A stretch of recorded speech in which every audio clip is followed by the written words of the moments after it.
I didn't forget to close the tab before switching scenes. What are you talking about? I didn't forget to get rid of my mouse. What are you talking about? Sometimes dance gifts take priority. I need y'all to know how much I'm fucking jamming. How's everyone doing? Happy Thursday.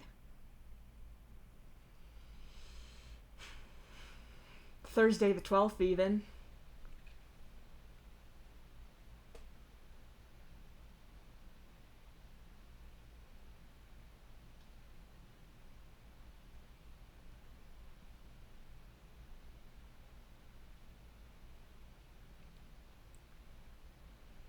Can't believe it's going to be Splats Fest.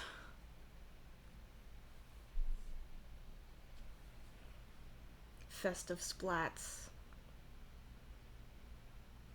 The grandest of them all, even. Yay! We love to hear that.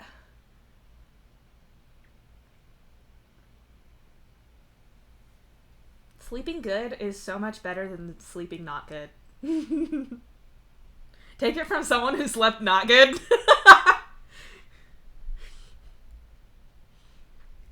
Nah, I'm pretty good at being. I'm just pretty good at being awake, mostly. And so typically, like, except for extreme cases, if I'm awake, I'm mostly functioning. So it's not like put a damper on, like, my mood or my functioning or whatever. But, you know. Didn't feel great when it was happening. Yes, let's just wake up for no reason every hour. You know how it is. Not what I had in mind, but that's okay. Yes, okay.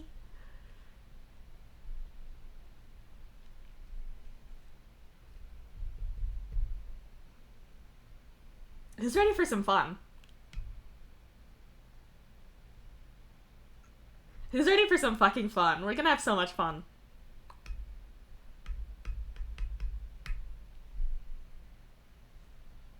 Smiles at you.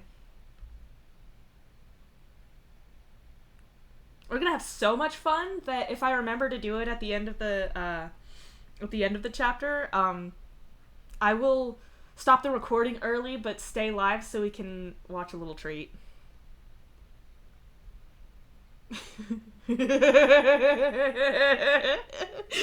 Oh, baby.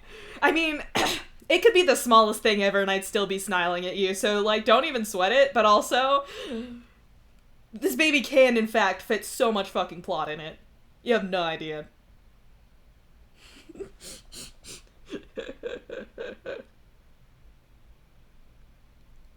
We have fun here.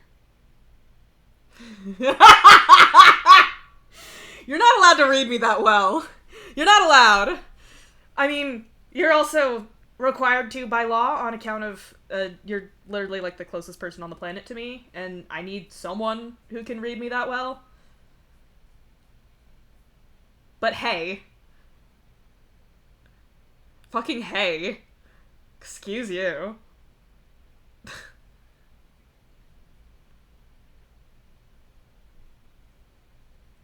What, you can read my genome? You'll see! I'm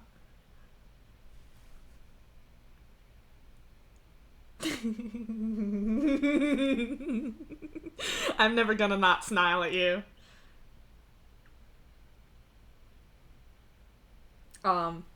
First what I'm gonna do...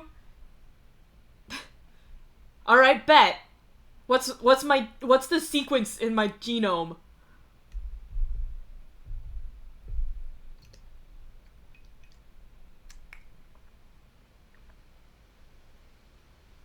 Just give me a little snippet.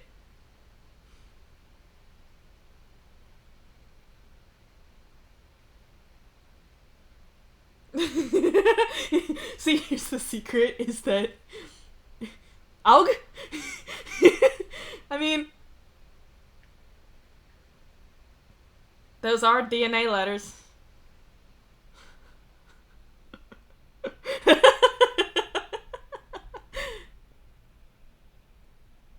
Literally.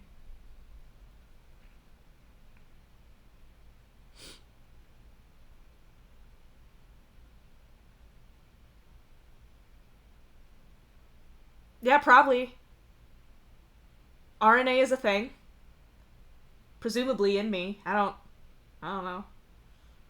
I majored in art, my dude. I don't biology is not my forte.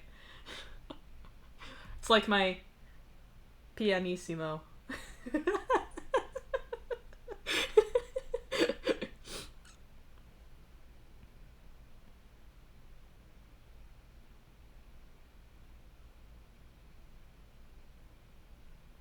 um well, now that we successfully got a genetics joke in there, I'm gonna be right back for just a second, and then we'll dive right into it.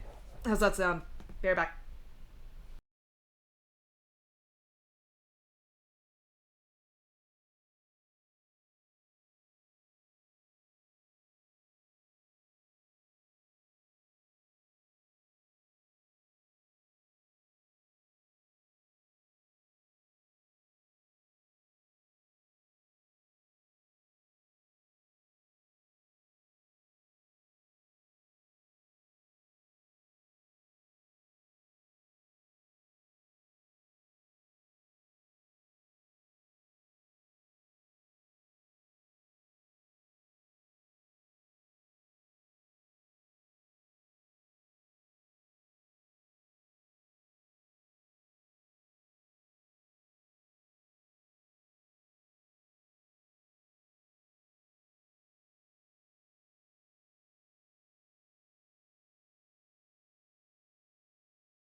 All right, let's do this thing, huh?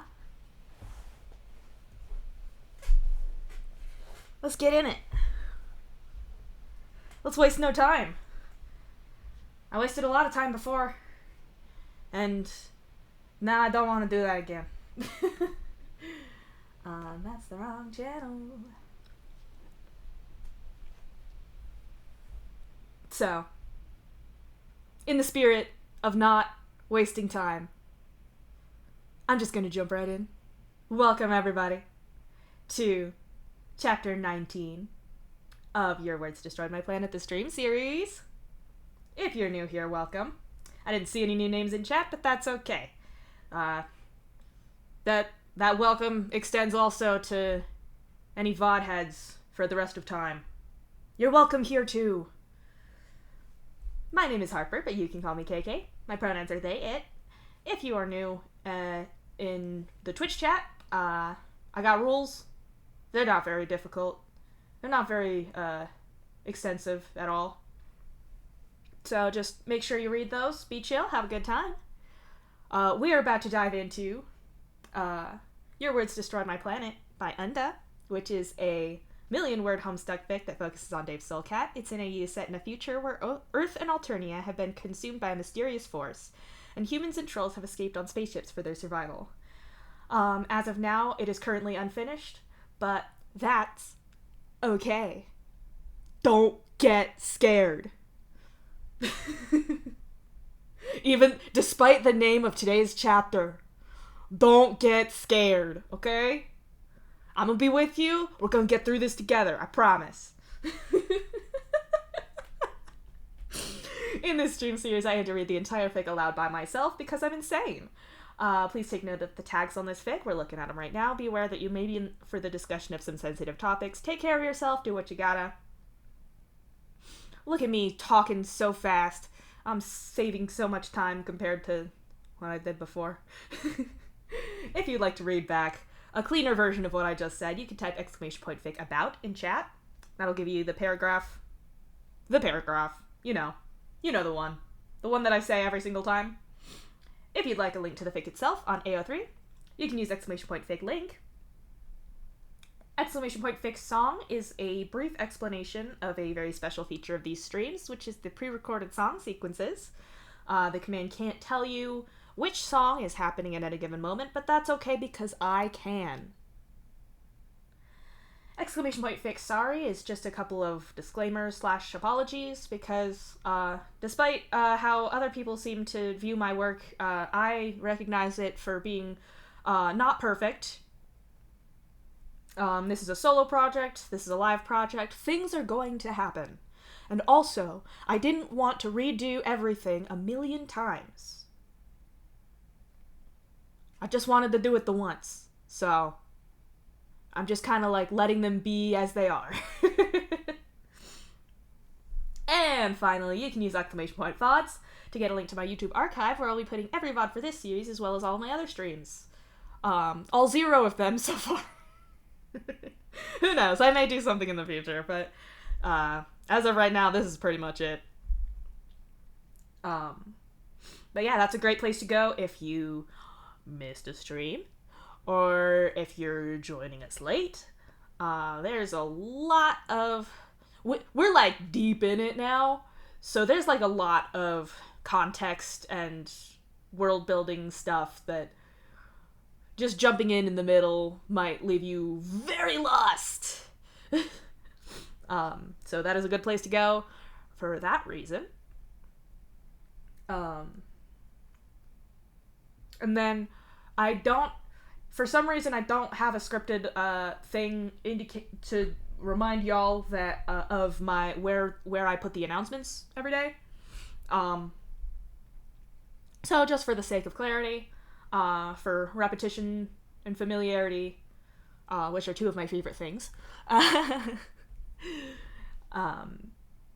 announce these streams in two places. Only two.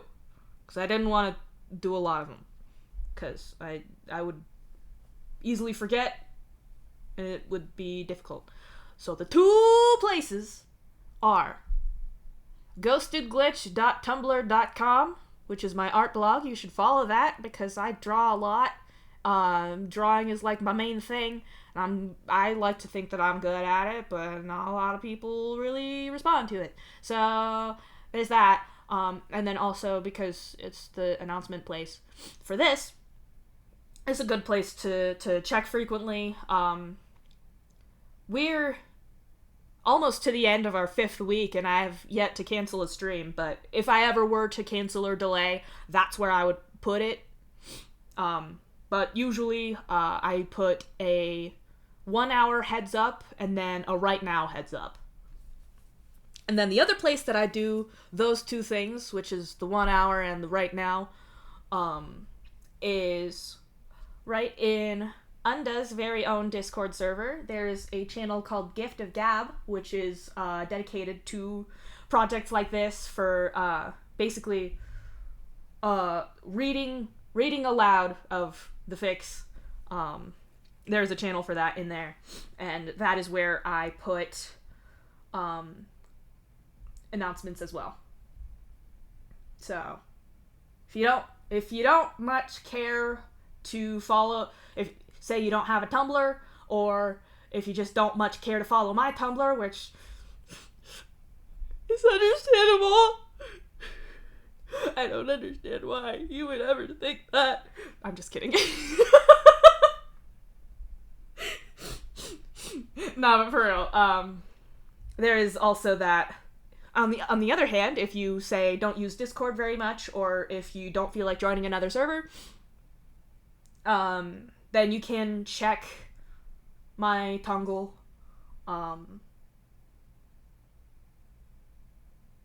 So there is that.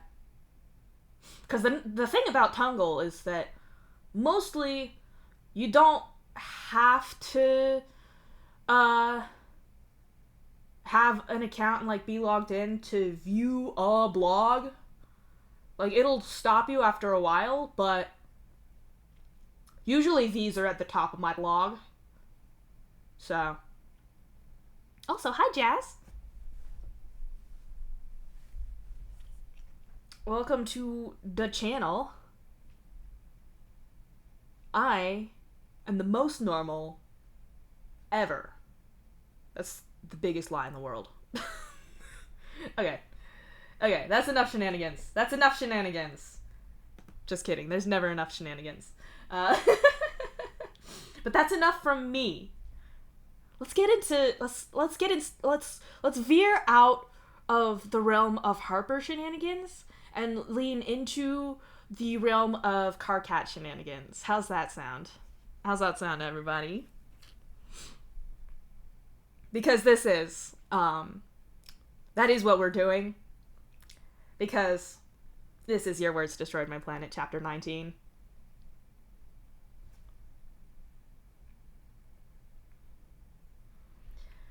You stand before the glass-fronted display as you stare at the ice cream flavors beneath it. Lemon sherbet shines bright under the display lighting, a little sachet of Pop Rocks poking out of it for display, but the label says it comes with that. Next to that, there's candy apple with dark cherry ripple. That particular sauce is so rich and dark, it's almost black in the red ice cream around it.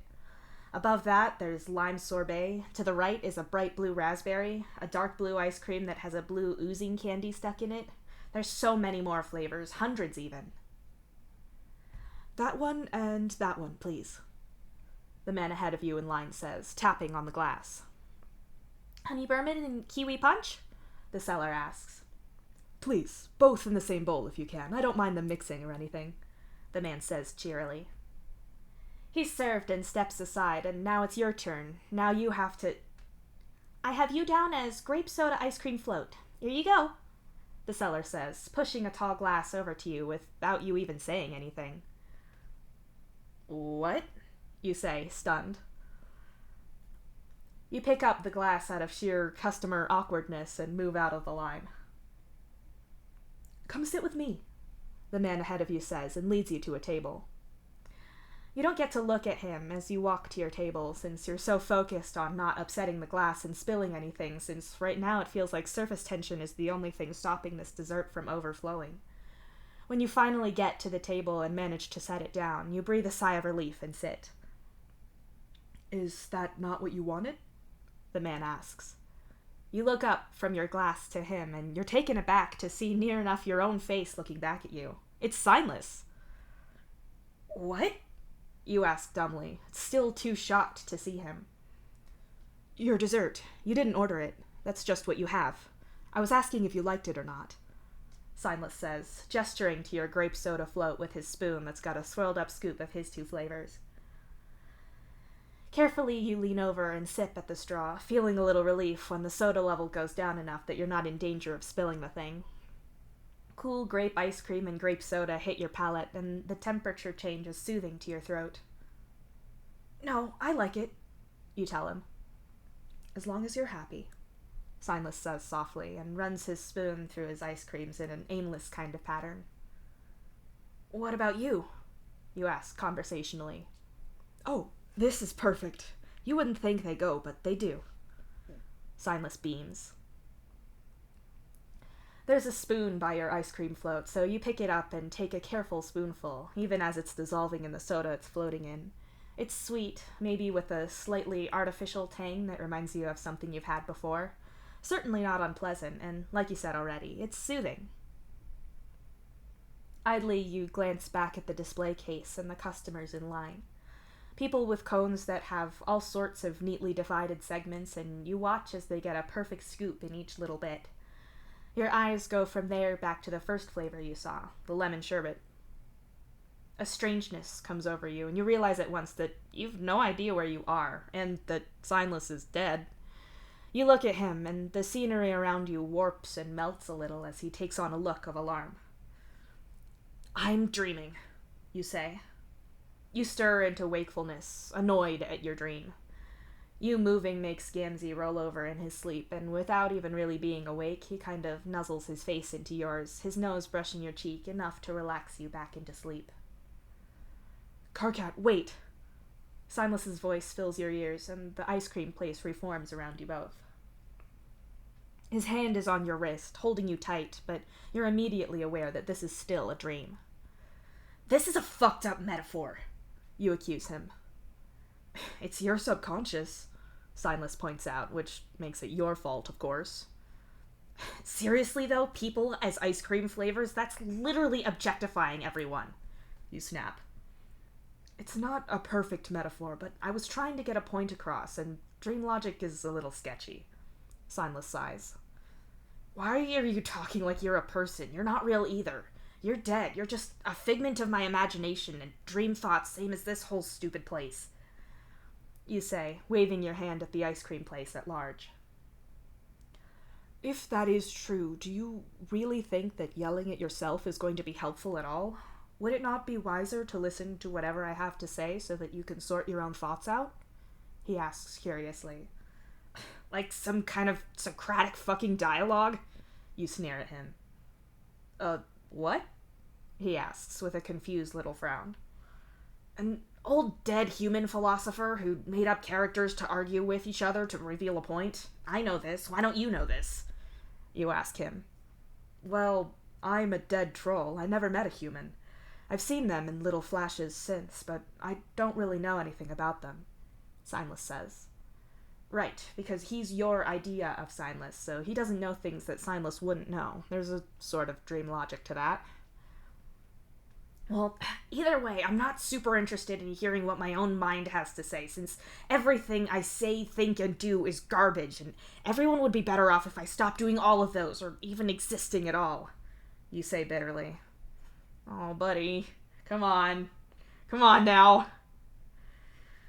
Do you really think that? Signless asks softly. Yes? No, kind of. It feels that way, you mutter. I'm really sorry. That sounds awful. You deserve to be happy, and I'm willing to listen if you want to talk. Signless tells you, ever so gently, reaching across the table to place his hand on yours. It feels like he should be bigger than you, like you're a little kid and he's the adult that Disciple always told you stories of. But he wasn't all that much older than you are now when he died. Even in my dreams, you're a better person than I am, you whisper, and the words are like a knife through your own blood pusher. What do you mean? Signless asks in surprise, like he doesn't know because he's your own thoughts. You're this great hero. You fought for people. You were selfless and did the right thing every time. You saved people, even when it cost you your own life, but I make sure people get the right amount of leave and try not to fuck up my friends' lives, and I'm not even good at that, you say, full of loathing for yourself. First of all, I apparently got a pretty good PR person after I died, because that's a wildly charitable account of my life. I definitely was not always selfless, and certainly not always right, so you can drop that right away. Second of all, I did everything I did so that if my mom ever managed to sneak into the caverns and make it so my genes got passed on at all, that you, my descendant, would have a better life. If your biggest problem is you not thinking your job is important and having interpersonal problems be the heaviest thing on your mind, then I consider that a win. I suffered so you didn't have to, Signless insists. Yeah, and it's not like things are perfect now. I could be making things better. I should be campaigning to fix things, to improve on what you did. I could do something. I should be making things more equal or breaking down whatever weird group is behind all these mysteries lately, but I'm just a useless sack of shit and I don't do any of that, you argue. Oh, come the fuck on. You're not obligated to martyr yourself just because I died for my cause. I'd have preferred not dying for my cause at all. I'd have preferred to change things and then live my life doing things that made me happy. All I want for you is to be happy.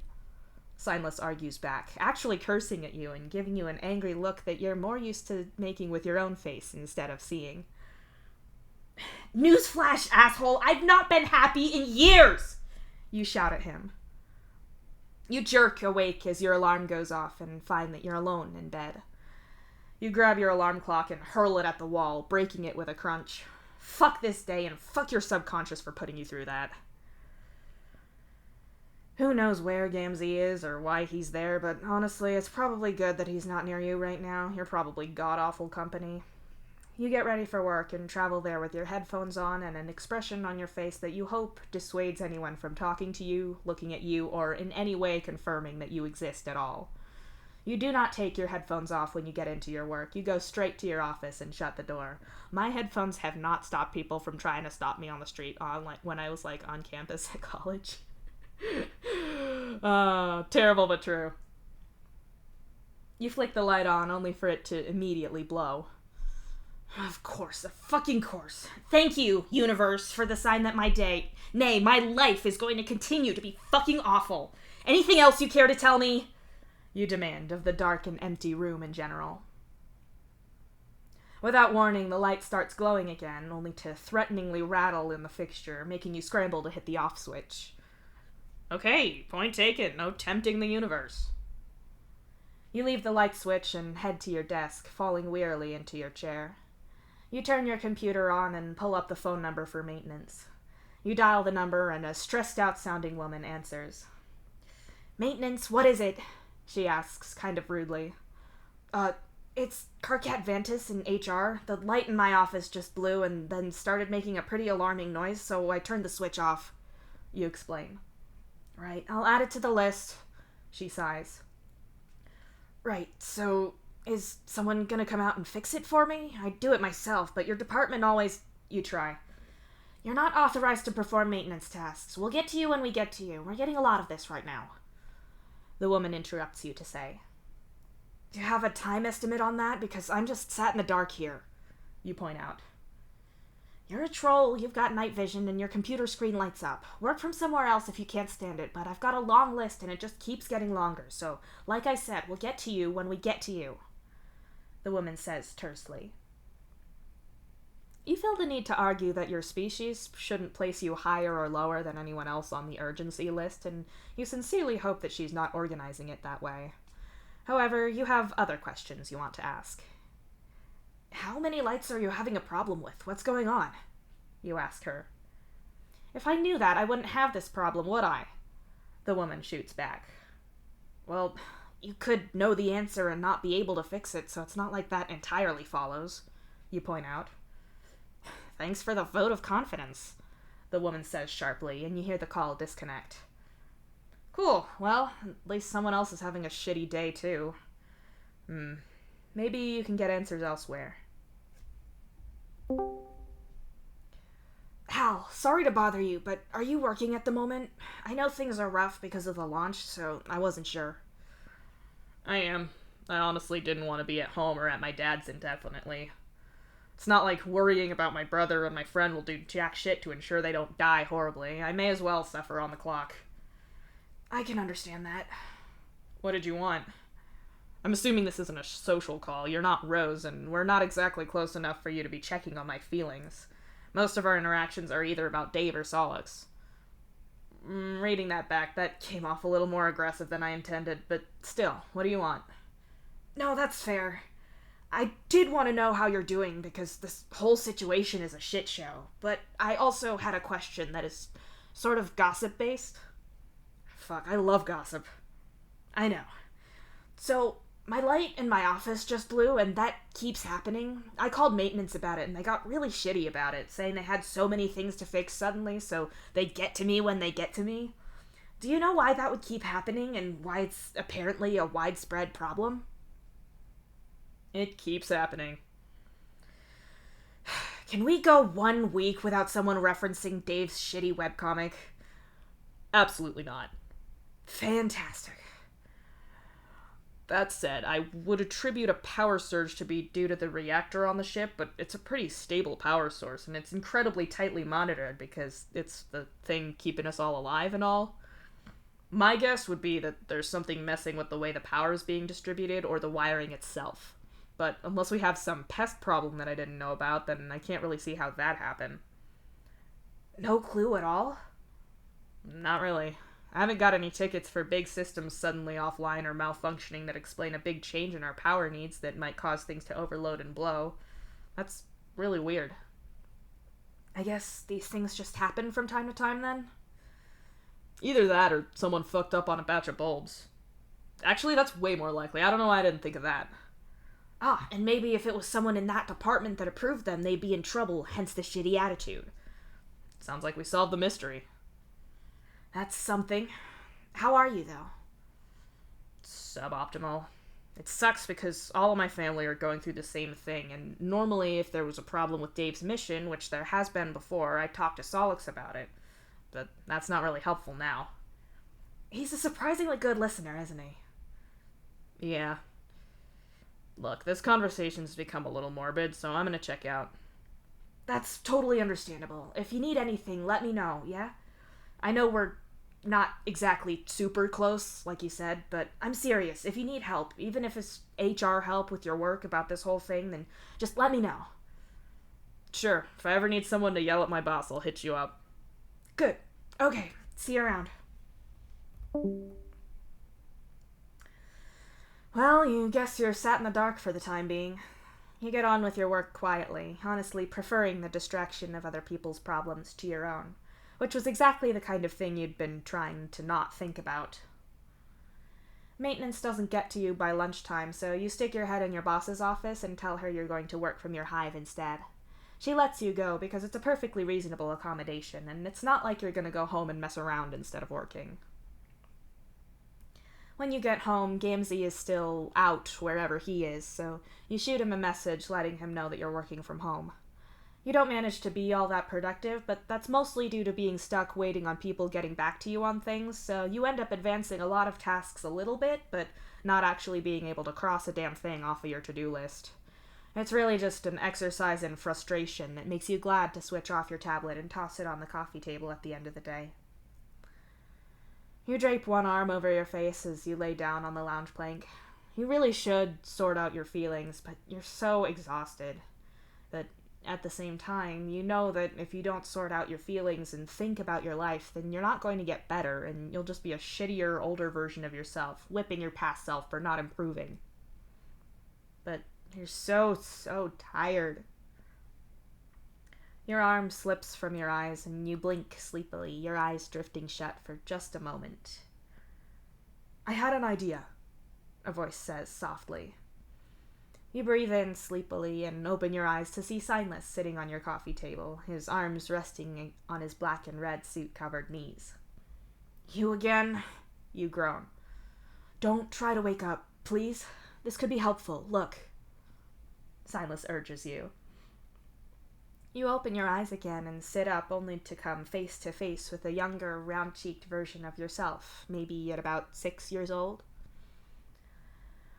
You seem to be having a hard time articulating why things felt as bad as they do for you. I thought maybe telling your younger self what your life is like now might be helpful, Silas explains. Why would I do that? I know I'm dreaming. I know this isn't real, and you're dead, you point out. Why not? It could help, and if you're asleep, what else do you have to be doing right now? Silas points out.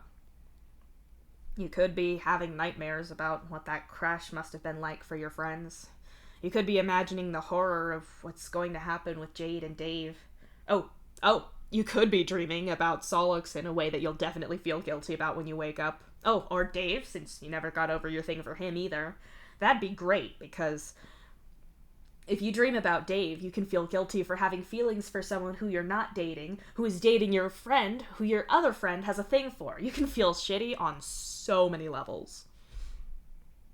A tiny voice in the back of your mind suggests that if you're going to think about Solix or Dave in ways that'll make you feel guilty in the morning, then you could at least multitask and imagine the two of them in the same dream that you can feel guilty about. I'm suddenly entirely on board with doing whatever this is instead, you say quickly and sit up. What was that? Silas asks curiously. What was what? Can you read my thoughts? You ask as paranoia creeps up your neck hotly. Of course he can, because he's just a figment of your imagination. Not really, only if you, I guess, think really loudly would be the best way to put it. I try not to, but Silas's eyes go a little wider. You know, right around the time your think sponge plays out the image of Solix kissing Dave in high definition. We could talk about that! Silas grins, and with a wave of his arm, the image of your younger self vanishes. Oh my god, no! Holy fuck, I do not want to talk about that! I shouldn't even be thinking anything like that! You insist, clapping your hands over your face. Hey, it looked great to me. Si's descendant got his looks, I see, and that alien is interesting. What are they like? Silas asks curiously. No, it was just a dumb thought, and I shouldn't even be thinking that. Also, Dave's way more than just an alien, thanks. Besides, humans aren't really all that different. They don't do quadrants all that well as a rule, which is pretty... You struggle to find the word. Relatable? Silas suggests. Yeah, but still, I'm spoken for. I've got a Moirel, and I'm not supposed to be with anyone else, because that's the deal. I can't just be thinking about my best friend and my other friend like that. Like, yes, Solix likes Dave, but Dave is dating Jade, or last I checked he is.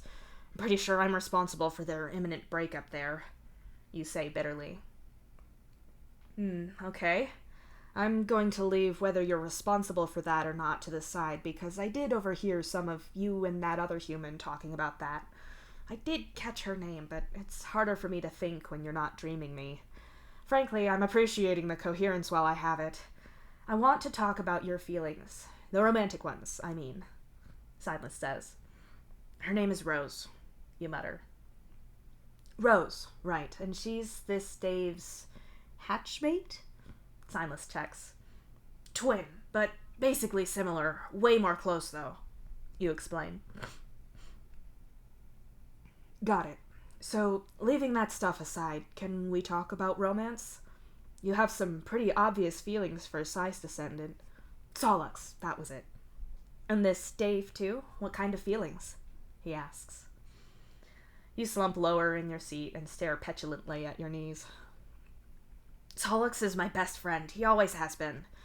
Figuring out my feelings in quadrants was really hard when I was younger.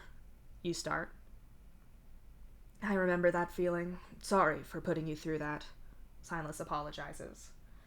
You didn't do anything wrong. I should have figured it out sooner since I knew about you from Disciple, but still, it took so long, and I didn't know what I needed. I knew he felt things for me, and I did too, but I couldn't... It was too hard, and so I encouraged him to be with Aradia, so he did, and he was happy for almost 10 years, you say softly. Were you? Silas asks. I worked out that I needed to be the only person someone was with, and I couldn't ask that, but Gamzee agreed, and he's sweet. He is. It just didn't stop me wanting other people because I'm stupid and selfish and the fucking worst. You hiss. I can relate, Silas says quietly. You had everything worked out. You had this flawless relationship with Psionic and Disciple, and you were all peace and love about everything. You're perfect, and I'm a fucking mess. You argue. Ha! Silas laughs loudly without amusement. What? You say, dumbstruck. You've got to stop listening to other people talking about me. If you're a selfish mess, then it's because I am. Look, I did pity and hate them both equally and without quadrant, and it was great. I could deal with the two of them being together because they were both mine, but the idea of either of them being with someone else, of seeing them with another person and being on the outside looking in, I couldn't do it. I never could. It didn't even matter if it was concupiscent or not. One time, Disciple was getting close to someone else paleways, and I couldn't deal with it at all. Honestly, I could have sent the Empress a thank you letter when she bombed our camp and it forced our group to split to avoid it. We got separated from them and everything went back to normal. That's awful of me, Silas says, his voice agonized. But the three of you were together, all blurred together. You repeat dumbly. Yeah, we were. And I had feelings for other people. I got crushes, and I knew I couldn't do anything about it. It's normal, but Sai got a crush on some helmsman once, and I was glad when she died, and I've never forgiven myself for it. I wanted it to be just us, and it was supposed to be that way, but... Silas shudders and looks away from you, like he can't stand for you to see him. But didn't you tell them how you felt? You ask him quietly. Yes, Well, I explained how my feelings worked, that it was without Quadrant, and I wanted them together as much as I wanted each of them. I said how much I loved that it was just the three of us like this, and how we were perfect together, but... Silas stammers out, his sentences cut awkwardly as he forces the unwilling words out. Did you not tell them that you didn't want them dating other people? You ask him in wide-eyed shock. I couldn't. There's nothing wrong with their feelings, and wanting to keep them to myself was selfish, and I already had what I wanted with the three of us together, so I just hoped that I'd be enough and that it'd never come up. Only it did. Even now, Disciple is with someone else, and of course she is. I've been dead for so long, and so has Sai, I think, and of course she moved on, but I can't even look at her with her mate Sprit. She moved on, and I'm still here, and if I wasn't already dead, I'd wish that I was. Silas chokes out. You reach for him, and he jerks back. Just like that, you're awake again. You sit up, your neck stiff from the angle you'd slept on the lounge plank. That's the second dream of Signless you've had in as many days. Less if you're counting it as a rolling day. Between last night and now is 2. Despite knowing it's a dream, you feel unease settling over you, and more dangerous still, you find yourself curious. You pick up your palm husk. Hey, you still haven't responded. Are we doing dinner together or what? I'm only asking because I think I might go see Disciple if that's okay with you. Hello? Gamzee, it's been hours since I first sent you a message saying I got back, and you haven't messaged me anything, and now you're not saying anything here? You tab out of that conversation and into a new one with Disciple. Hey, Dis, can I see you? I think I might still be banned from your area, but could I buy you dinner? Sure. Is something wrong, though? Not wrong, as such. I just had some questions about Signless, is all. If you don't mind answering them, that is. Is it to do with our last chat, or Nepeta? Right, of course you know about that. I know you don't like it when we fight, and I talked to her myself, but she's not here right now. Also, maybe talking to you about Signless might help a little. If it's not too much trouble, I mean. Not at all. What about that nice flavor disc place on level 8B? Yeah, I could go for pizza. I'll leave now then. Okay. Well, that's that plan sorted. Never mind, I'm going out to dinner with Disciple. You feel pretty shitty to just be ignored by Gamzee. The whole sailor crew who are on the mission are away, so you don't see what he could reasonably be doing that would be so important that he couldn't look at his palm husk once. You're not asking for a novel-length reply here, just any reply at all. You grab a few things and make an attempt at straightening your hair out in the mirror, not that it works, and instead you head out to go see Disciple. There's a fun thing about language when it comes to modern-day Alternian. Well, there's a few things, but one in particular that you're keen on. Even though you and everyone you know speaks Alternian all of the time, it's not the Alternian that Disciple grew up speaking. She called this a flavor disc place, and although you know what that word means, it's not what you'd ever say. You say pizza. Trolls and humans both invented pizza, which isn't that surprising, considering that as a cooking method, it's what if bread, but with stuff on it and cooked, and circles are just good shapes for cooking things like that. So you get the loanword of pizza, which is just easier and shorter to say than flavor disc. There's all kinds of loanwords like that in modern Alternian from a variety of human languages. Either because, like pizza, they express the same idea in a shorter way, or because it's a word for something trolls hadn't thought to name before. You wonder how long it'll take for humans and trolls talking for you to end up speaking something that's nearly indecipherable to trolls you'd have found on Alternia. It's not even one way either. Human languages generally pick up troll words the same way.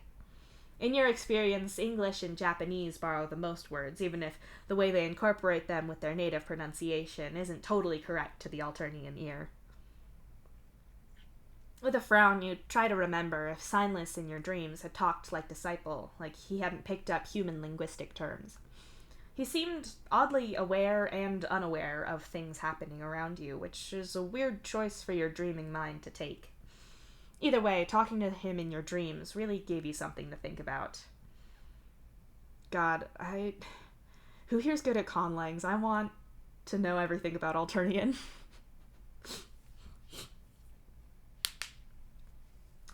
Disciple is at the pizza place before you, and she waves you down even though you'd already spotted her from afar. Despite everything, her enthusiasm to see you makes you smile. Hi, Disciple. You greet her quietly as she pulls you into a big hug. I ordered a few of everything, Disciple explains as she gestures to the slices on plates scattered about the table. So I see, you say as you hop up into your seat and look over what she ordered. You each pick a slice and start eating, but it's not long at all before she presses you about why you called her out here. So, you had some questions about Signless for me? She asks as she chews on her pizza slice. Right, you say with your mouth half full. You chew for a moment and then wash down your overambitious mouthful of pizza with a gulp of soda. I was wondering about him and romance, I guess. I know he was like me in that quadrants didn't really work, that the thing the two of you had with him was kind of pan-quadrant and blurry. You start. He didn't find it helpful to draw lines like that. Things were all very fluid between one and the other, and it just shifted organically. Disciple agrees. Right. How did that happen, though? You ask. What do you mean? Disciple asks with a small frown. I mean, when you got together with him, how did he explain that?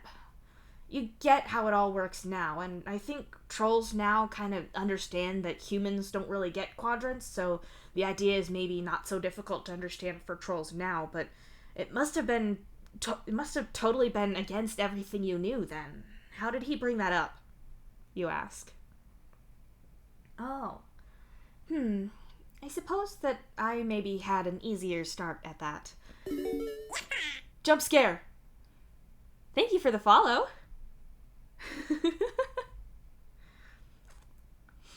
Psionic and I met Signless at about the same kind of time, and I thought that Psy was kind of cute too. You know, in a smart-mouthed, overconfident kind of way that comes off far more charming than it should do. Normally when people talk themselves up, it's insufferable, but with him it's hard to explain, Disciple says wistfully. You think about Solux, about how he's destroyed you at so many things you enjoy. Coding, video games, all kinds of stuff.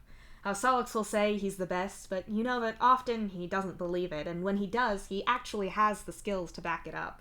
It's entertaining, frustrating in the best sort of way.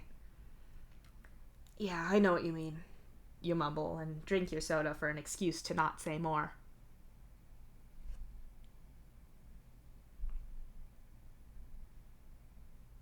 Thank you, Warrior. Thank you for having my back. Disciple's expression is still knowing, and you try not to meet it. Well, I thought all that about him. Signless was, of course, attractive and magnetic. His sermons were what had driven both of us to follow him in the first place. There was this sense of admiration that everyone had around him, the force of his conviction and how well argued his ideas were. He was great. I had feelings for him before I really knew what they were. I had hoped that I could figure out what I wanted with Psionic before I approached Signless. I had thought that if I could narrow my feelings for Psi down to pitch or flush, then I could pick either pitch or pale for Signless. Disciple explains. I've never understood that. People talk about working out what their feelings for someone are, but then when I say that my feelings don't fit right with people, they're all, oh no, it has to be only this one thing. Vacillating is accepted, but I don't understand people, you say bitterly. Honestly, the only quadrant you've been able to keep in a neat box is Pale with Gamzee. Although, sometimes you feel like you're middle leafing between Gamzee and his past, though you're not so insensitive as to ever say that. Well, the thing is that Signless had been spending a lot of time with us both, individually and together, and it was all very confusing.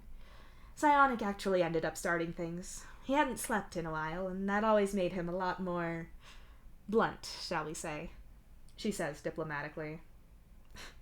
I've been around his descendants enough to know that by blunt you mean kind of an asshole about things, you say flatly. I didn't mean it like that. He wasn't mean or wrong, but he was very forthright, Disciple insists. Yeah, you're sticking with your interpretation, and you'd bet everything you have on you being right, too. So, what did he say? You ask. He essentially asked Signless what he wanted, because he had feelings for both of us, and until someone said what they wanted, no one was going to get what they wanted, Disciple says. Yeah, you're right. Tact is nowhere in the captor genes, you're pretty sure. Signless explained about how he saw quadrants and how his own love worked, and about how limiting ourselves seemed wrong and it wasn't how he worked, that he was happy to be with both of us, but he couldn't close things off as just one quadrant, that his feelings and actions would wander if he was with us, and as much as he wanted to be the normal archetype that we had probably hoped for, he couldn't. He said that he thought me and Psionic would be good for each other, and if we wanted to call it one quadrant, we could, but that'd only work if we wouldn't mind it if Signless was that way too sometimes. We talked about it at length and agreed to try things out, and it actually worked out that me and Psionic worked just as fluidly in affection as Signless did with us. We never would have thought of it ourselves, but Signless was right. Disciple sighs wistfully. That sounds nice for him and all, but you wonder... The problem I have is that I can't be with someone and have them see other people. You tell her. At all? Disciple asks in surprise. You hesitate. You can't stand the idea of Gamzee being off with other people, but you could happily date Gamzee and Solix if it wasn't for the fact that you know Solix would still have feelings for Dave, and also Solix and Gamzee hate each other. I mean, Solix, he's single now, so, in theory, but if he was seeing someone else, it'd break my blood pressure, which is stupid because I still want Gamzee. That's so unfair, and the two of them can't stand each other. You sigh. Well, what if it was more a situation more like me, Signless, and Psionic? Disciple asks. Ha! Solix and Gamzee wouldn't go anywhere near each other's quadrants, even if the fate of the entire universe rested on it. You laugh loudly and without any real mirth. It doesn't have to be them. I'm asking theoretically. If you had feelings for two people, and those people also have feelings for each other, Disciple explains. Your mind goes to Solix, of course. He has feelings for Dave. That's not going away anytime soon, you don't think? Not that you can blame him, because you've had feelings for Dave ever since you first spoke to the insufferable douchebag, who isn't actually insufferable or a douchebag, as much as he puts on the air that he is. That's something. You try to picture this theoretical universe where Dave is actually interested in people of his own gender, and somehow Jade doesn't exist to make this a problem. If you were with Solix, but also with Dave, you have no problem being happy thinking about the two of them together. Fuck, it'd make you happy. You could be with Dave and be happy that Dave was making Solix happy too. Except, Dave made his sexuality very clear when you first met, and when you confessed your feelings for him accidentally. He grew up and unlearned a lot of his taught preconceptions about relationships between people of the same gender. You're pretty sure his family helped him with that. It's not like Dave's homophobic or anything, but you're still pretty sure that he wouldn't be interested in you even if he wasn't with Jade. That is, if he still is, if you haven't ruined everything like you think you have. But this isn't about the practical problems. Disciple is asking you a theoretical question. You can date multiple people, just not if they're dating people you're not also dating. It can't be open. It has to be a closed-off thing, a self-contained ecosystem of romantic feelings. You sigh softly and look up from your plate of cooling pizza to Disciple. I could have feelings for two people who liked each other, too. I wouldn't mind them being with each other as long as they were with me, too, but I couldn't deal with it if they saw people outside of that group or whatever. I can do an A dating B and C dating each other and also A, but if you add in B dating D if A and C aren't as well, then that... No. Sorry, that kind of got algebraic. You apologize. No, I know what you mean. It never really came up with us. Me and Sai had feelings for other people outside of us three, but fate just never turned things out that way. It was just the three of us together. Neither of us saw other people for as long as he lived, but I don't think he would have had a problem with it. He was always about understanding and feelings being good. Disciple smiles warmly. The light of the pizza place's sign plays over her face, but you look around when the light gets brighter and brighter. The sign is glowing eye-searingly bright, shaking with the force of the power going through it. Out of instinct, you grab Disciple and turn her away just as all of the lights blow. The bulbs in the sign blow, scattering glass over the floor and the customers just below it. The lights in the whole pizza place go off, and you stare in shock as several of the businesses on either side and the hives above are all plunged into darkness. What on Alternia? Disciple gasps as a few lights here and there flicker weakly back to life. Whatever is happening to the lights on the ship is pretty clearly getting worse. Unsurprisingly, the uncertainty about whether there's shards of glass hidden in your food somewhat puts a damper on your meal, and you hug Disciple goodbye and let her go on to her hive. That's really interesting, though. Not your personal romantic problems, but the fact that what Signless said in your dream matches up with what Disciple said, or rather what Disciple would say if she hadn't known what you dreamt about. It is just a dream, of course, and you were probably pulling on half-remembered things she'd said before and then projecting your own issues, but it's interesting. You wish you had Psionic around to talk to, but unfortunately he's dead, and you can't talk to the dead. Heh, that's funny, though. That's the kind of thing that Rose would have thought about when you were kids.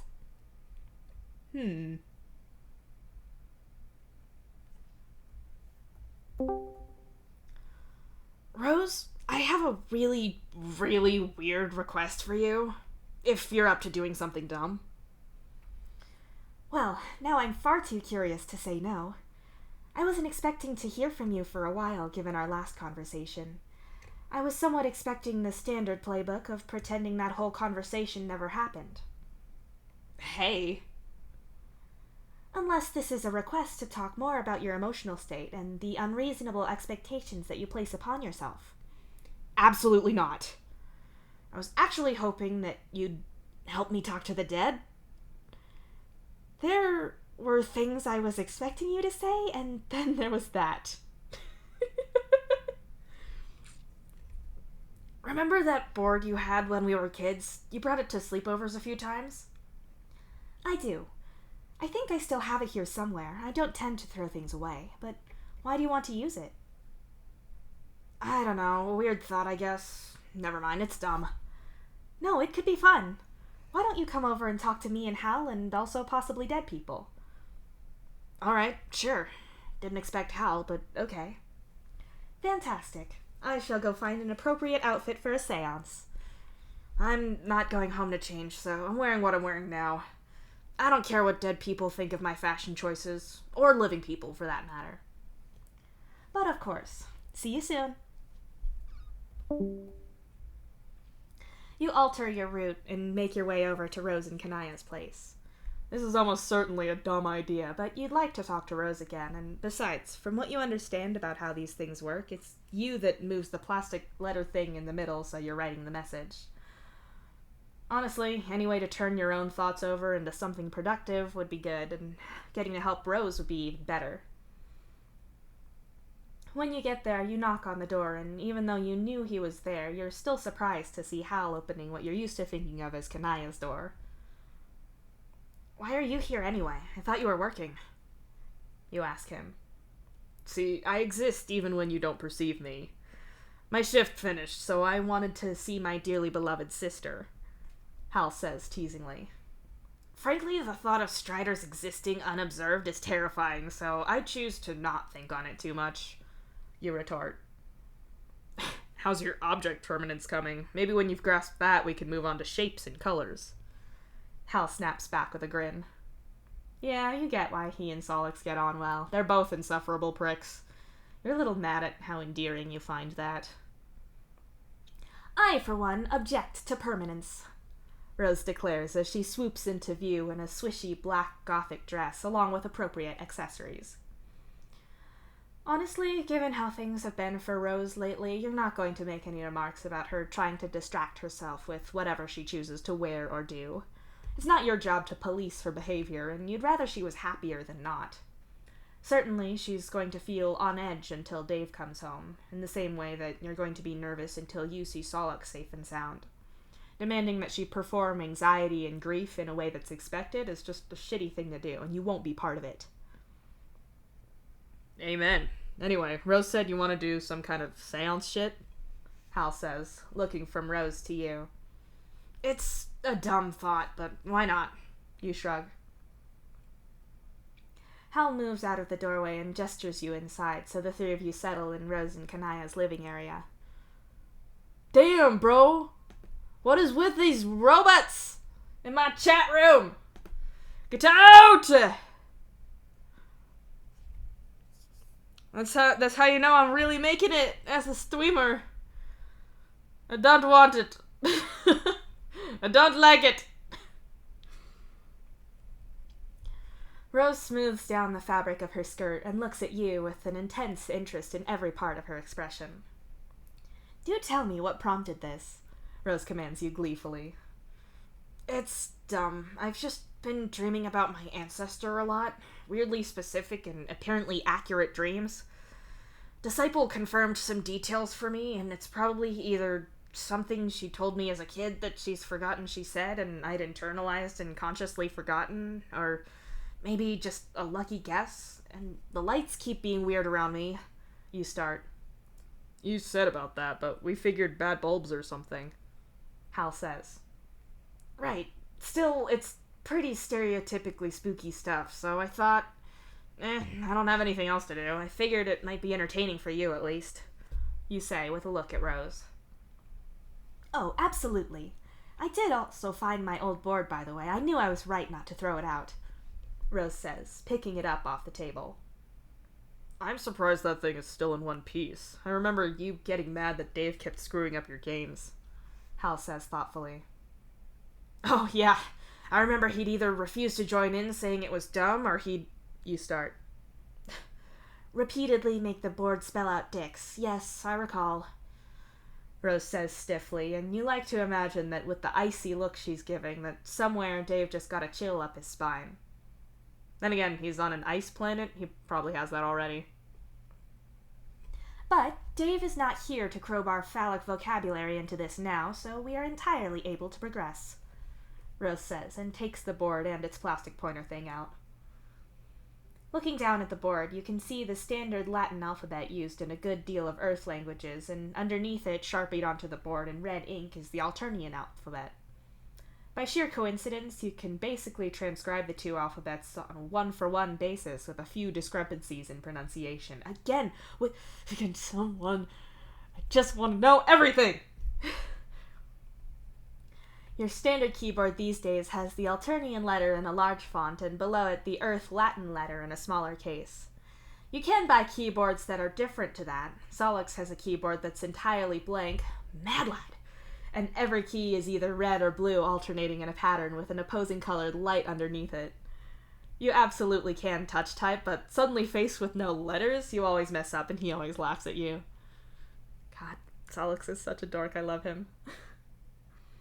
Anyway, the letters are only there because you remember pointing out at your sleepovers, where Rose first brought the board, that she'd only be able to communicate with ghosts who used that alphabet. What if there were troll ghosts? Which, of course, prompted June to ask, what if there were ghosts who only knew a different writing system, like Chinese, Japanese, or Arabic? Dave had taken that opportunity to point out that this was all shit and you could all be doing something else. Actually, you wonder if you could find a way to make a Ouija board that'd work with those languages. It'd be a breathtaking waste of time, but, might as well. You're going to help, right? You're going to help as well, right? Rose asks, looking at Hal. I will participate, Hal says carefully. You'd put money on him immediately making the board spell dicks or something like it.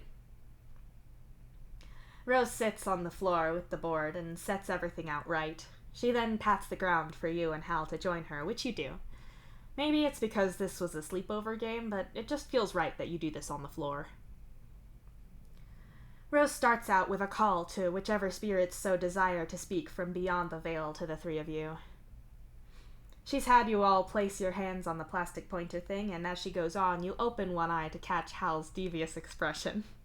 He sees you watching, winks at you, and then goes back to pretending to be solemnly into this with his eyes shut. When Rose opens her eyes and Hal follows, you are not in the least surprised when the plastic thing you're all touching moves, nor are you shocked at what it spells. D-I-C-K-S.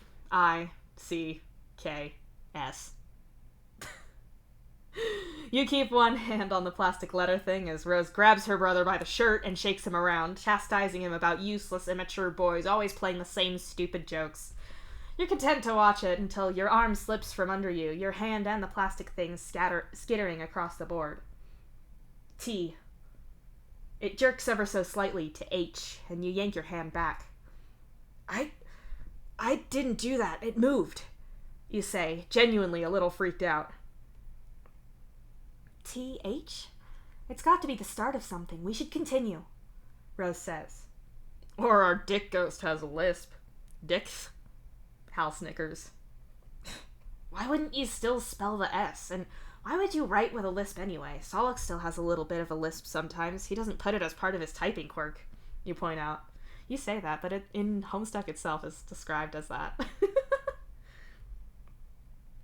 Yes, the only unrealistic part of our Hasbro toy seance. My bad, let's continue, Hal says with a roll of his eyes, but he touches the plastic marker, as do you and Rose. Without any obvious direction from any of you, it moves. E-L-I-G-H-T.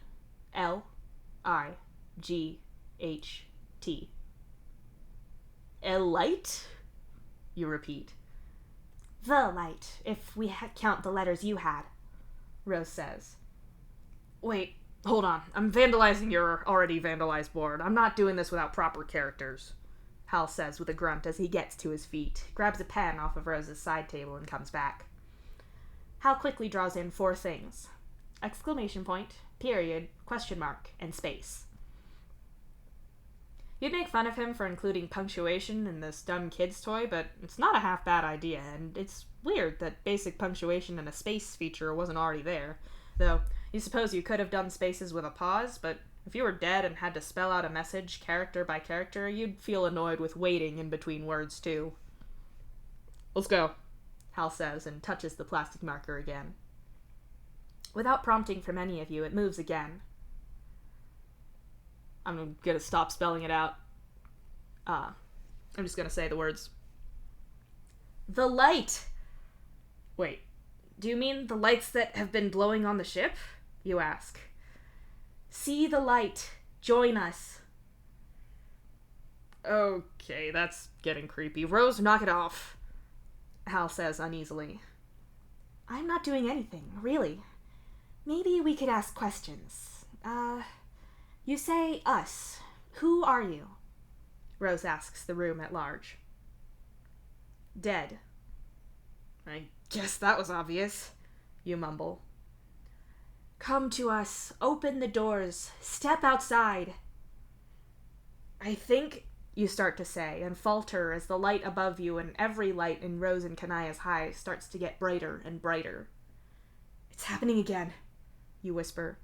Join Under your fingers, the plastic marker freezes and then lowers slightly, so the red Alternian letters are visible in the middle. Go away. Leave them alone. You can come too, dead man. Come outside. The plastic pointer skitters from underneath all of your fingers and floats by itself into the air as you, Rose, and Hal stare frozen in terror.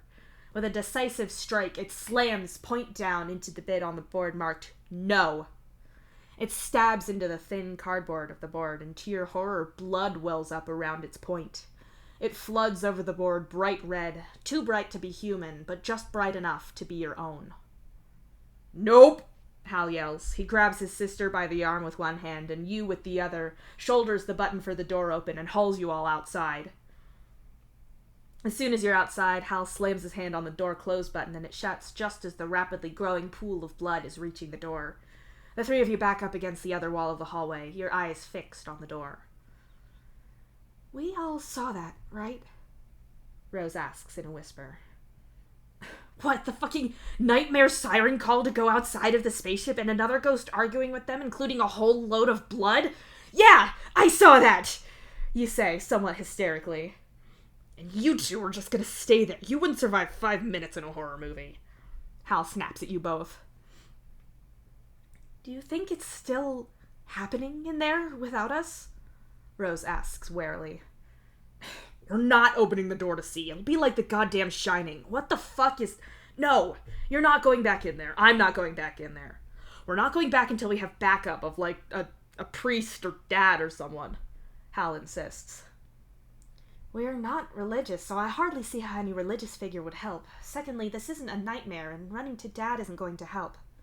Rose argues. Well, what exactly do you suggest doing about what we just saw, I'm not going in there, and we're not splitting up. That's how people die in movies. Hal snaps at her.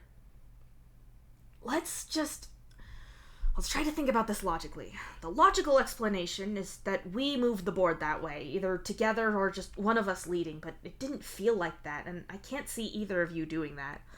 Also, it doesn't do anything about the pointer thing levitating and then all of that blood. You say slowly. That explained nothing, Hal says emphatically.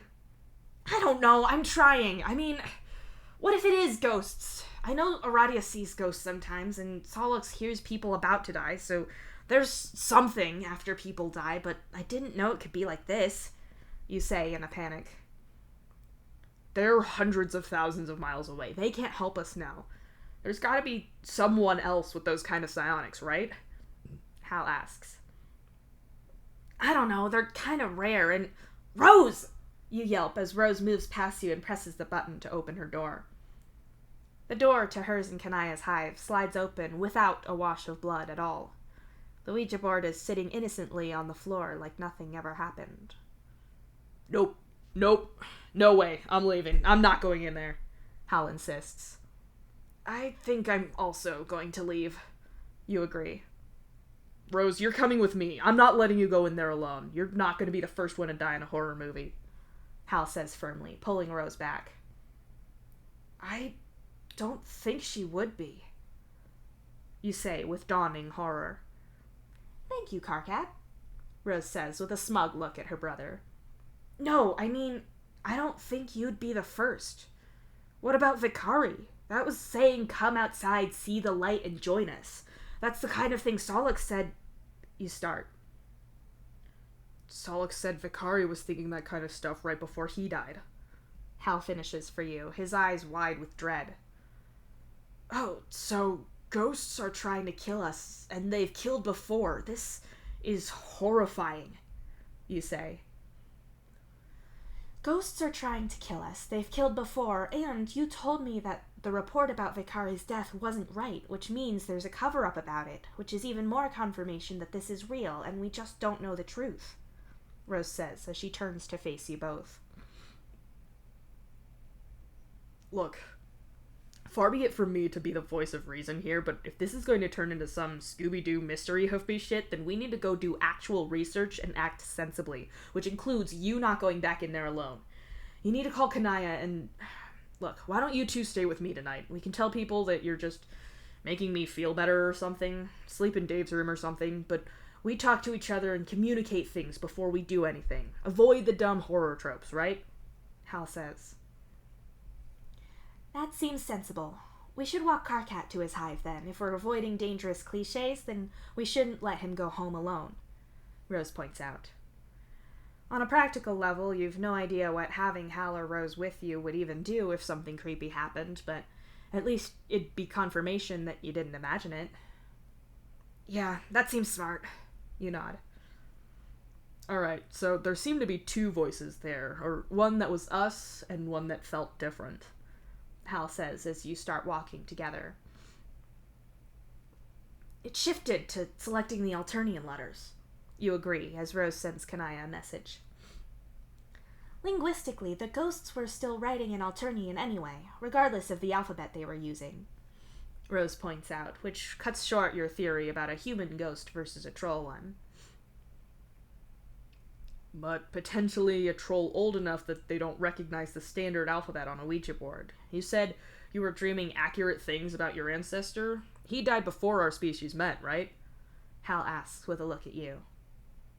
Yeah, he was asking me in one dream about Dave and Rose. It was like he knew about humans sort of, but not really. You agree. He was asking about me and Dave? Rose asks, looking up from her phone. He mentioned something about our last conversation at your office, and I think I mentioned Dave, you say, and carefully don't elaborate on exactly why. So we're just assuming that this other ghost is Karkat's dead ancestor, and that these dreams aren't just dreams. We can't just assume that. We need proof of some kind, Hal says. We could set up a test. We could leave a sheet of paper out on the table in your hive and ask him to look at it. No, wait. A double-blind test would be better. Write a program to randomize a number, have it do it on a delay. We put it in Solix's room, close the door, run the program, and then no one has seen it. That way, Karkat can't just subconsciously read a number from us because we know. Rose says. I'm not sure it works like that. I've been aware that I'm dreaming, but the places we've been in aren't real. They're imagined or memories of places. You tell them both. You could always ask. If that was him, it means that he can be out and about in the real world, not just your dreams, Hal points out. Okay, I guess.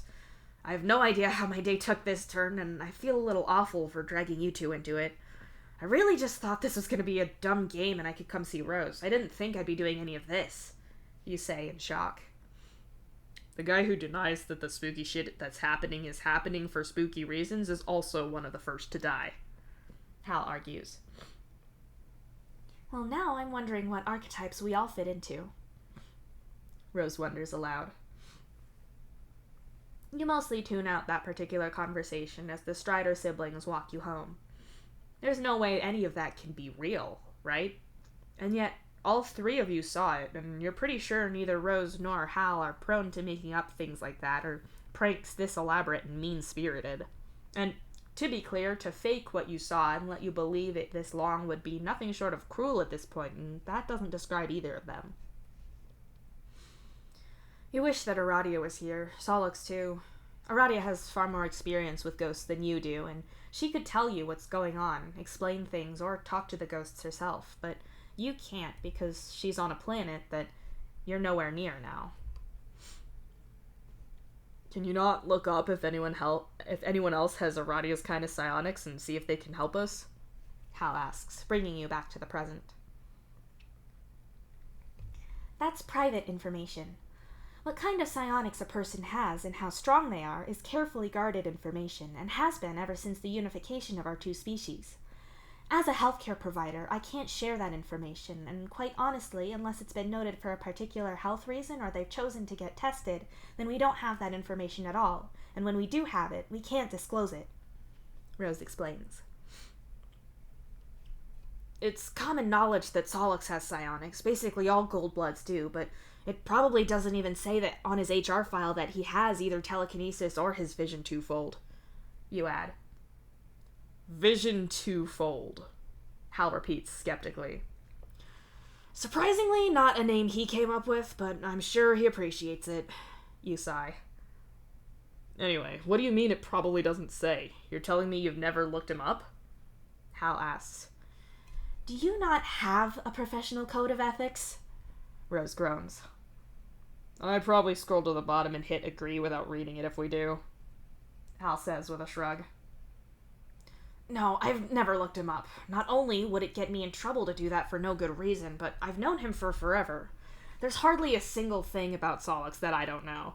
Literally nothing in his HR file will be new to me. Probably nothing in his medical file either, you say with a snort. I kind of wish there was a file of information everywhere about everyone and everything that I could get into. That'd be great, Hal says. I see we're flirting with our god complex again, Rose says lightly. Before Hal can get into hotly denying his desire for omnipotence, you stop outside of your own front door. Okay, we walked me home. I did not get attacked by ghosts or anything else, so you start to say. You're interrupted by your door suddenly opening, and you, Rose, and Hal all yell in alarm. You're going to say that it's hard to tell who made what sound, but for the sake of your ego, you're going to say that the high-pitched scream was definitely Rose.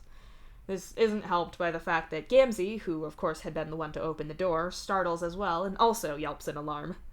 There's a lot of startled screaming going on, is what you're saying. Oh God, my heart, Rose says, holding her chest. What's going on? Gamzee asks you, crushing the bag of laundry that he'd been holding to his chest. Fuck, nothing. Oh, wow. Sorry, you just opened the door at the worst time. Scared the life out of me. You wheeze. I live here, though? Gamzee points out, and in fairness, that's not a bad excuse for him to be there, but still. Yeah, well, that doesn't mean you were going to be here, you say, and it comes out a little more accusatory than you'd meant it to, but you're also not wrong, so... What's that mean? Gamzee asks. Oh, come on. You've barely been around lately, and you've not answered a single message I sent you, you say a little sharply. Sorry, I just remembered me and Rose have to go. She said she'd help me look for my excuse to not be here. Over there, Hal says hurriedly, and pulls Rose away, who doesn't seem to be resisting the attempt at retreating one bit. You look away from the retreating Striders and back to Gamzee. Well? You prompt him. I didn't see any messages. I wasn't looking at my palm husk. I was busy, Gamzee says, and tosses the laundry bag down the way across the hall and nails it right into the chute on the first try. Ordinarily, you'd congratulate him for that, because it's sort of a running game with you two, and normally one of you has to go and make the journey and end up putting it in properly, because it's a hard shot to make. This isn't really the moment, though. Gamzee walks into the hive, and you follow him. So, the whole time you were out, you start. I was working, Gamzee cuts over you to say. Okay, not to be an asshole, but you didn't go on the mission. I know there was a lot of chaos about what happened to them and everything, but that's done now, so what exactly do they have you doing that's so important that I've barely seen you and you're not checking any messages? You ask him.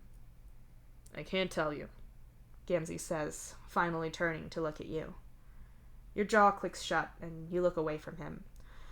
Obviously, confidentiality is a thing in both of your lines of work. You won't tell him personal details of all the people who see you if it's actually sensitive, but if you're telling him about something that frustrated you, you'll anonymize it enough that you can talk about it and get to what's really bothering you. Sure, there's stuff Gamzee must know about that you're not allowed to, but it shouldn't get in the way of the two of you. He could say that there was actually something else going on with the mission and they needed him there, or some other industry needed his help as someone who can move things around or guard things, and he can't tell you details, but they made him keep his palm husk locked away so he didn't see. You don't need classified details, you need a reason. Gamzee sighs and drags one of his large hands through his hair. I'm sorry. Didn't mean to up and ignore you. Wasn't my intention. You three surprising me like that just spooked me is all, Gamzee says, but it's kinda too late. You're not holding anything against him in a petty kind of way. It's a pale thing, in the same way that someone can say or do something in a flush or pitch relationship that puts you in a place where the last thing you want to do with them is anything flirtatious. There's a counterpart for pale relationships. He just slammed an emotional door in your face, intentional or otherwise, and you don't want to comfort him or share your thoughts with him right now. You're not in the mood or whatever. It's fine. I'm not mad. That was kind of weird. I'm just Gonna shower and go to bed, you mutter and walk off. You shut yourself in your ablution block and have a shower. Even as you're washing your face, you can't help but shudder at the memory of blood that was your own color welling up from the board. It was real. You saw it. You saw it, and so did Rose and Hal. You can't just dismiss this. You dry off and step into your respite block and find Gamzee sat up in your bed. He looks concerned. I'm sorry. I don't want to fight or argue. I just want to go to sleep. You sigh and get changed. What were you doing today? We can just talk, Gamzee offers, being clear about just communicating rather than it being an explicitly pale thing. You open your mouth as you look up at him, half-dressed as you are, and you could swear the artificial tang of grape soda settles on your palate. You're not sure what's more bitter, that remembered taste, or the fact that you spat out in your dream that you hadn't been happy in years. How awful of a thing is that to say when you're with someone who's willing to pity you like Gamzee is?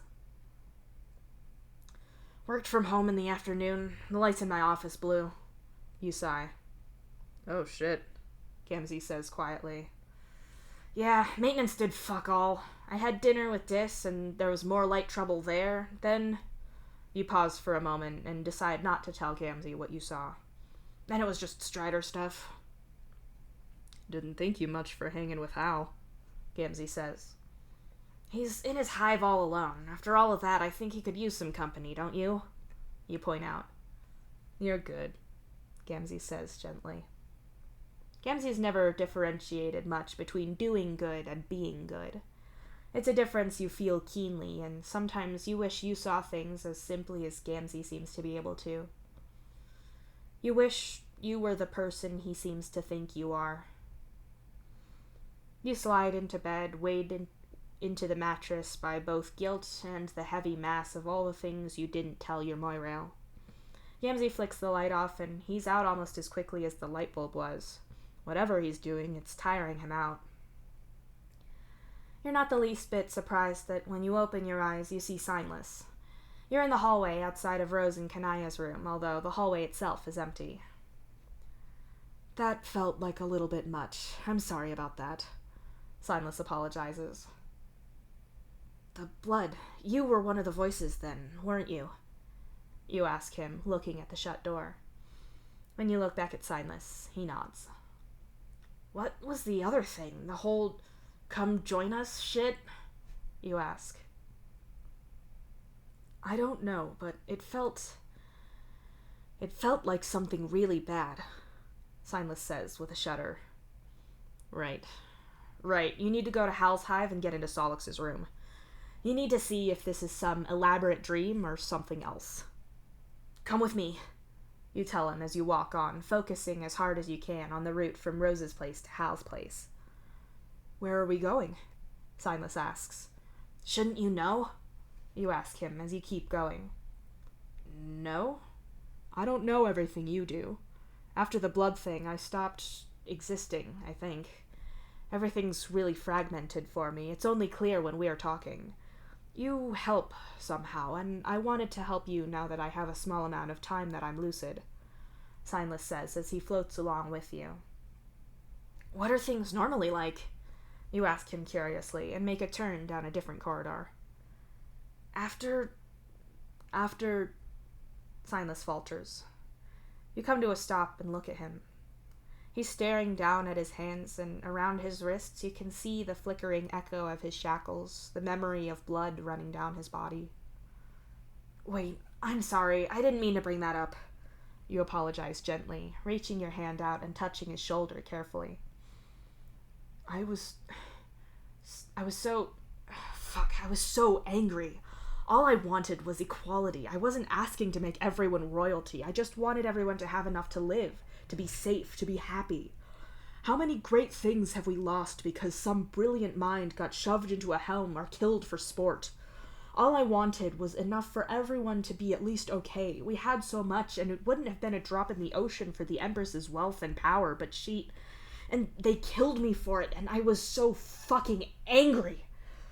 Signless snarls that last part out, and his chains snap into reality, clanking to the ground with a heavy thud. The hallway around you warps, the walls get hazy, and you can hear people yelling for Silas's death. They killed me, and I was still here, still burning with it, and that kept me around for a long time. I followed Psionic until I couldn't stand to see him suffer anymore. I found Disciple and saw her pass on my words, and Silas slumps slightly and the corridor returns to normal. There's only so long you can be angry for, especially when things change and people go on without you, like you never lived at all or died. I got weaker and weaker. I missed things. I saw Disciple move on, and then I saw you and Cancrete too. Whenever I was around long enough that I could think, I was there, but it's less and less. But now, suddenly, I can be here more. I can do things again, Silas says. Whatever's doing all this gave you more power again, woke you up more, you conclude. Yeah. I tried seeing Cancrete, but he can't see me. But you can. I can actually reach you, and I can hold a thought when I'm around you. And you seem so unhappy in yourself, and I know things are better for you than I could ever have lived through, but if I can only be here for a while, I wanted to help you, Silas whispers. He raises his hands, still shackled, and gently takes your face in his hands. As he does so, the iron bands that were molded to his wrists as he was executed fade away, and it's just you and him in this empty corridor. I'm really grateful for everything you did. You've always been a hero to me, you admit quietly. I didn't do enough, Silas says unhappily. You did everything you could and literally died trying to do more, you point out. I know, but I had so much more I still needed to do. If I hadn't got caught, I could have... Silas starts. Fucking hell, this is where I get it from. You're as bad as me. You laugh in disbelief. No, you're too hard on yourself. I should have done better. It's different, Silas insists. Is this what it's like talking to me? This is what it's like talking to me. I need to apologize to everyone I know. Look, just follow me. I need to get to Hal's to check something. You tell him and keep walking. As you walk, the route to the Strider Hive, you and Silas bicker back and forth about who is or is not being too hard on themselves and holding themselves to too high of a standard. It is wildly unproductive for everyone involved. You pass a few people, but no one seems to be able to see you at all, which is unsettling. Thankfully, though, you manage to get to the Strider Hive, having worked out that you can just walk through shut doors. Silas is somewhat interested when the pair of you walk through the door and into the Strider Hive. It's dark inside, but you know which room is Solix's from the last time you were here, so you carefully walk over there and through the door. You hadn't expected Solix to be here, though. He sat at his desk, slouched forward with his elbows on the edge as he stares intently at the screen. The only thing he's wearing is loose patterned pajama bottoms. You don't... How can he be here? Are you just regular dreaming this, or something else?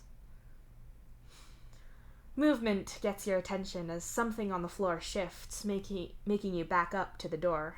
A white, canine face turns to look at you, blinking up at you with dark eyes. What the hell? Why is Beck here? Beck gets up and walks over to Solix, nudging his arm with his nose. Solix grunts sleepily, still staring at the screen. Confused as fuck, you step further into the room, and your eyes widen to see that Solix isn't alone. Dave is in his bed, the covers pulled halfway up his bare back, and his face squished into the pillow. What the fuck? Beck bumps Solix's arm again, and he sighs, finally sitting up properly and swiveling around to face Beck. What? What do you want? Solix asks in a whisper. Beck doesn't seem to know how to communicate what's wrong. To be fair, you don't blame him on that.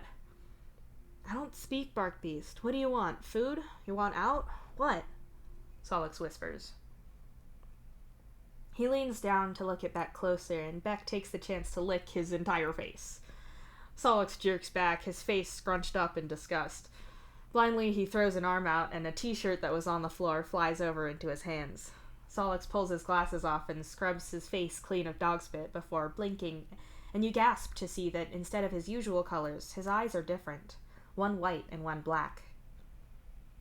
Solix looks up at you in surprise and then narrows his eyes suspiciously.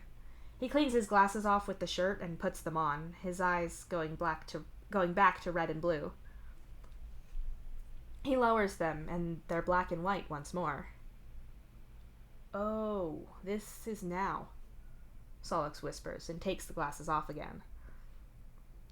"What the fuck is happening?" you ask him. Solix raises a finger to his lips and looks over at the sleeping Dave in his bed and then turns back to the husk top. He opens a message to you. "I know that I don't have all that much time to tell you what you need to know, and I know I can't have told you much because of stuff I had to explain after. I know you're here for that test that Hal gave you. He said it was a number, but he actually wrote down a word and a shape to see if you were really guessing or not. Indecipherable Strider shit, I guess. The answer you need is malcontent, and then the shape is a decagon." Malcontent and a decagon. That's like a 10-sided shape, right? "How are you here?" you ask him carefully, in case Dave can hear you too. Solix frowns, and his hands hover over the keyboard for a good while before he starts to type again. "I'm not trying to play you off here or be deliberately shifty about this, but I legitimately don't know how this is happening. I just know that it did and now is. So I'm trying not to say anything wrong or wake up Dave because that didn't happen. But maybe I can't do the wrong thing and cause a paradox because for you it already happened? I don't know." "Well, that sure was an answer. How about a question that's a little more tolerable for you to deal with? Why is Dave half naked in your bed? What about Jade? Did they break up?" "They did, didn't they?" you whisper, looking over at him. Solix opens his mouth and glances at the screen before looking over at Dave. "I don't think I should tell you that. Also, since you know all I think you're meant to, don't you want to know the end I already know this has? So, if all this has happened before for him, then this is definitely the future. You're in the right place, but the wrong when. So, if he knows things, then you must have told him what happens now. So, what happens now?" "What are you start to say, but there's a quiet, sleepy sound from the bed, and Dave shifts under the covers. Solix looks over in alarm and holds a finger to his lips, reminding you to shut the fuck up. For a moment, your eyes track to his hands, and you realize that there's something glowing on his middle fingers, but he's moved his hand now, and you can't see what. You glance back at Signless, who has been uncharacteristically quiet this whole time. He's backed up to the door, looking at you and Solix interacting like he couldn't possibly look away, but like it hurts to see as well. Watching you and Solix is like remembering him in Psionic. God, that has to be bittersweet. "Hey," Solix says, so quiet it's barely audible.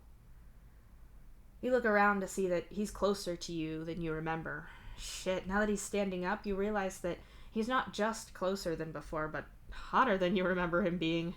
He's not quite as athletic looking as the actual sailors are, but he's a lot more defined than you ever recall him being, and holy shit, has he got some kind of tattoo on his shoulder as well?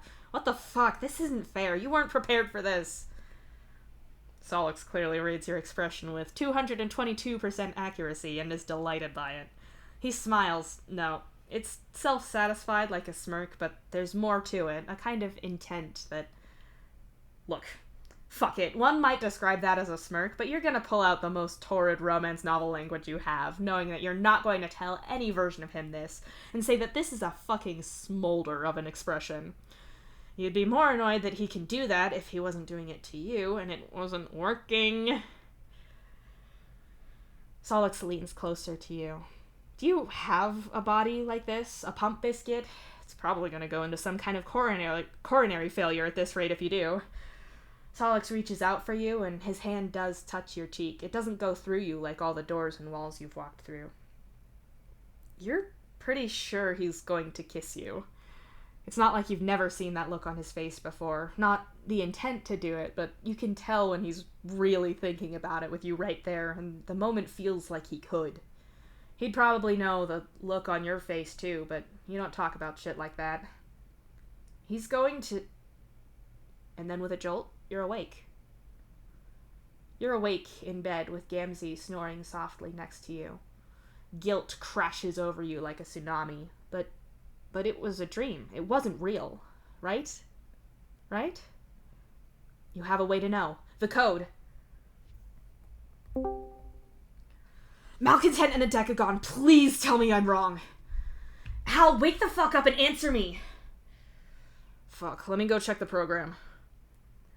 The fact that you went for a word and a shape is unsettling because I didn't have it do a number like I said.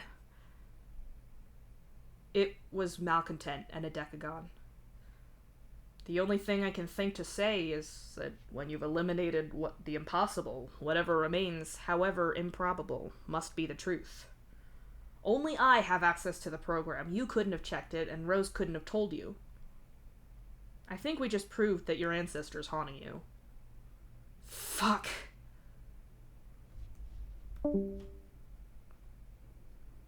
You close the chat and press your palm husk to your mouth so hard you're pretty sure you're gonna leave a mark, but it keeps you from screaming.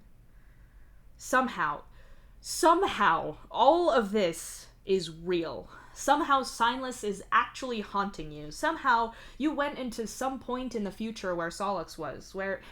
Fuck, he had Dave in his bed too. What?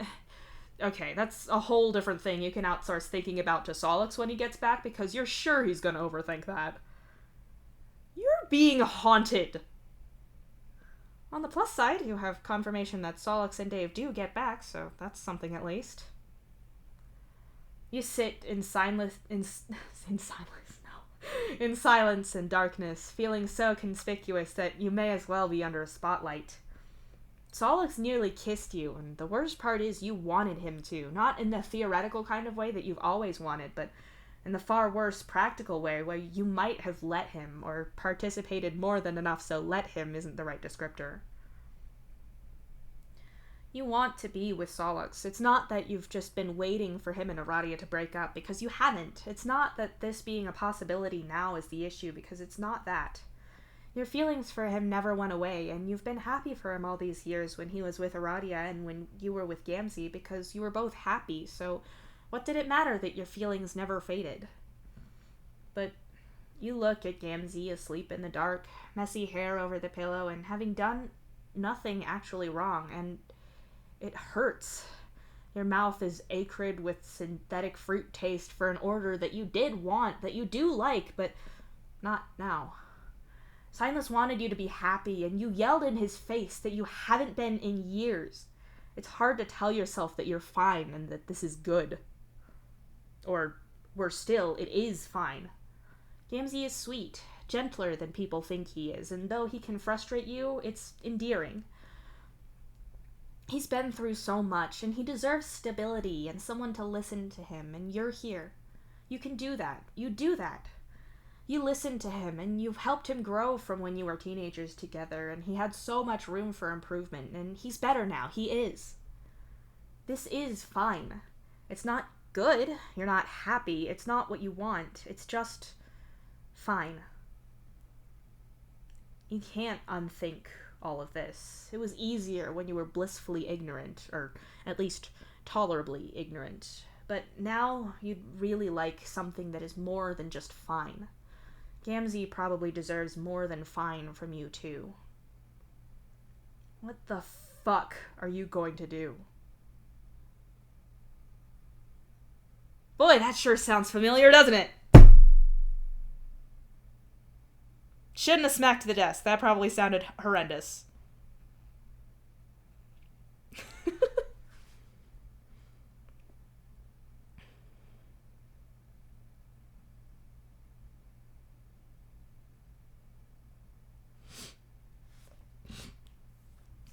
Carcat's haunted.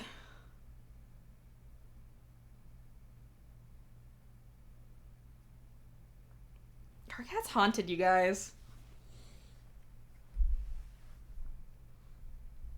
Thank you guys for coming. Here, I'm gonna yell all the normal things in regard to hey. So